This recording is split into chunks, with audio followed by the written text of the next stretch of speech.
Балалар, бүгін ағарыз еріншектікті қалай жеңгені туралы мультфильмді көретін боламыз.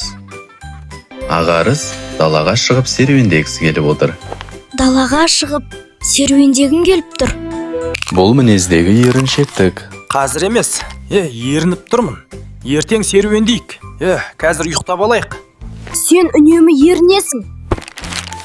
Кеше де осылай айтқансың.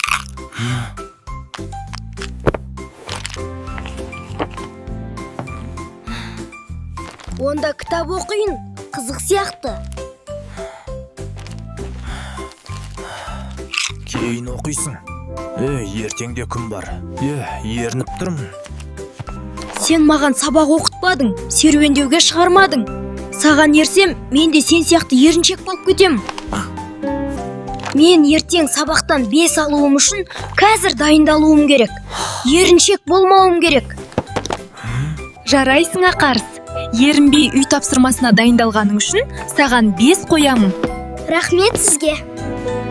Ақарыс енді еріншек емес, бастаған ісін соңына дейін жеткізеді. Мен онда кетейін. Мен енді басқа дос іздеймін. Сен еріншек болмадың, жарайсың. Осы бетіңнен қайтпа. Ағарыз сияқты еріншекпен дос болмаңдар, балалар. Еріншек болғыларың келмесе, әдепті бала парақшасына жазылыңдар.